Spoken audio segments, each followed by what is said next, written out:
So hey guys, welcome to Appalachia's Homestead. I'm standing in the pantry today. Welcome back to the channel. I'm going to make an impromptu video. I know this is a lot of minutia, and this is really just dumb. I can't even think of, I was trying to think of a really intellectual word here to try to describe this as. No, it's just plain dumb. Just plain dumb. So if you haven't seen, several articles came out yesterday.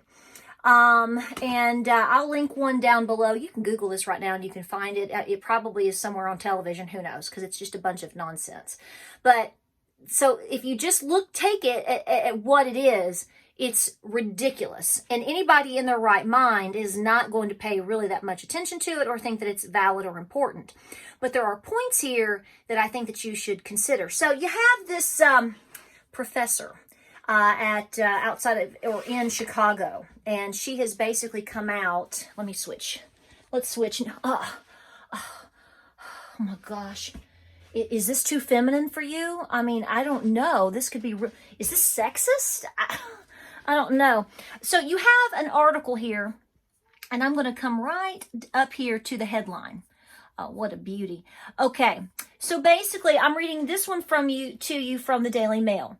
And I don't like using this word. I think this word is used too loosely. When I think of the word porn, I only have one application that goes to, the original, the original intent. And I don't like that, but that is what is being said here in the article. And that's what's being thrown around by this just really bright light of a professor. Pantry porn is classist, racist, and sexist. Chicago professor slams social media trend of showing off perfectly organized pantries.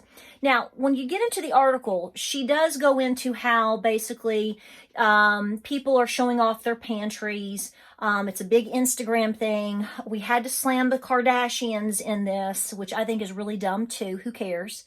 So, we have to kind of validate the article here or the point of this video by bringing in basically, like, if you would consider it Hollywood or high status people. I am very well aware that the average individual that we don't pay any attention to this. But here's where my concern comes in. First of all, when you read the article, she starts talking about basically we're making people, these pantries, which is clearly not mine, is making people feel bad. So what you're looking at is you have individuals that should be worrying about how many people are dying on a daily and weekly and weekend basis in their city. No, instead, they're too busy keeping up with the social media of others and not minding their business, and have to poke holes in the whole idea of having a nice pantry. So basically, like I said, we have to throw the big words in, such as racism and sexism. Okay, well, whatever. But then this article goes into talking about, there's a whole section of it talking about tidiness. And neatness. And that's the whole point. But basically, when you go into these uber $1-million homes and pantries of people like Kim Kardashian, which, I'm not a Kim Kardashian fan. To me, this has nothing to do with Kim Kardashian. I think she's just I think that we're picking a bone and we're causing division, and we're using an example, an easy target, such as somebody with a lot of money. Because basically what it's saying is she's even picking at the tidiness. Cleanliness has historically been used as a cultural gatekeeping mechanism to reinforce status distinctions based on a vague understanding of niceness. Nice yards, nice houses. Okay, well, here's the bottom line. I don't come from uber rich people, and I doubt most of you do too. I mean, if you do, that's great. We need to be worrying about our own. And second of all, soap is cheap. My great-grandmother, who didn't have a pot in basically almost her entire life, my Nana's mom, probably kept the nicest, neatest little house that I have ever seen in my life, okay? The woman didn't have 2 dimes hardly to rub together, but she kept what she had very simple and very clean and on a daily basis, because that's what she did. She took pride into her home. She took pride in taking care of what clothing she did have. She took pride in the fact that if she could have a rose bush, she kept it neat and pretty and trimmed and clipped and everything. All of the above.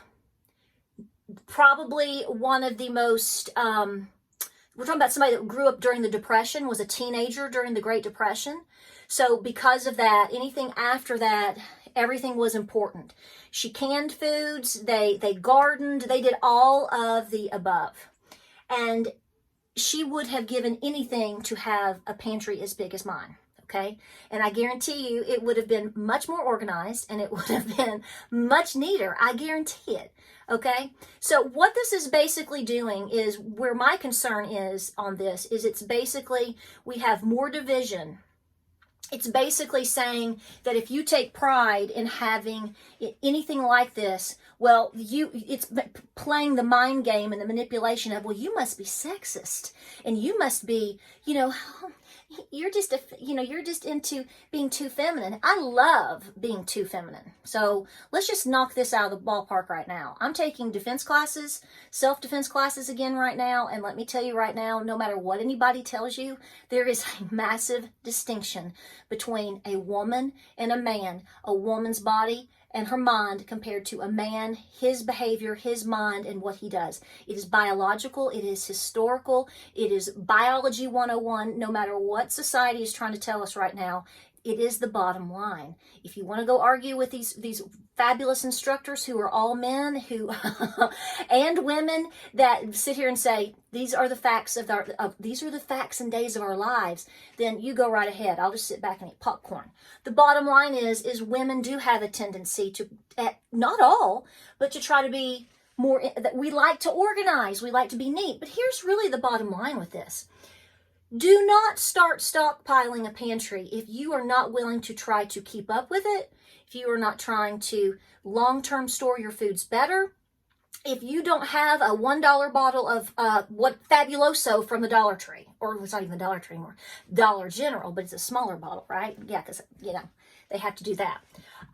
But the thing is this is putting these thoughts into the minds of young, impressionable people. These are the people that are teaching and have a voice at these types of universities. And, I'd like to tell you that it's only in huge liberal cities, but it's not. It's everywhere. You need to be taking pride in your pantry. You need to make it as neat as possible. You need to write the dates and be organized. You need to clean as your house and your organization of your pantry, of course, as much as possible. Do you want rats and mice taking over all of this? I mean, granted, this isn't Kim Kardashian. We all know clearly Kim Kardashian doesn't have a coat closet as her pantry or anything in her home. But the bottom line is we try our best to keep this very organized, very clean. We're doing that today. That's what we're working on. And you know what? My husband is right in the middle of it.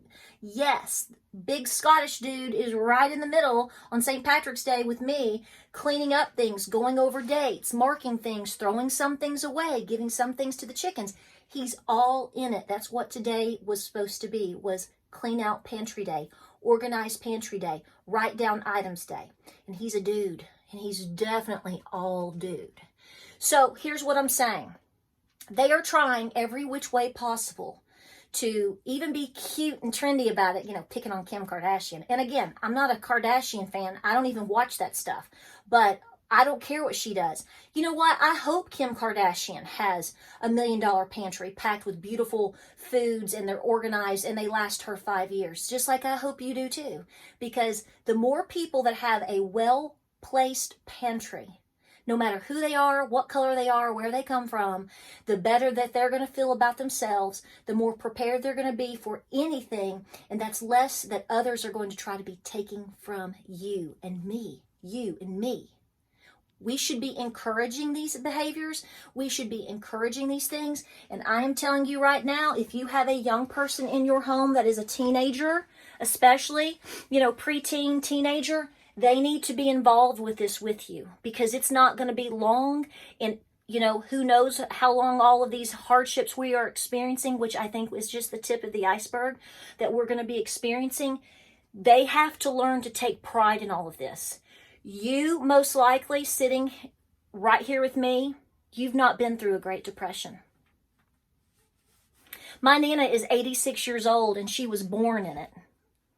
Now, she doesn't remember the Great Depression, but it lingered so long in our family as far as being poor, especially for the folks in Appalachia. They didn't have a pot to in, like I said before, with her mother and her family and all of the multi-generational families. They would have died and gone to heaven for something like this, even with it looking a little disheveled here or there because we move it around so much. So folks, what I'm saying is I'll link the article down below. There's a lot more minutia with it.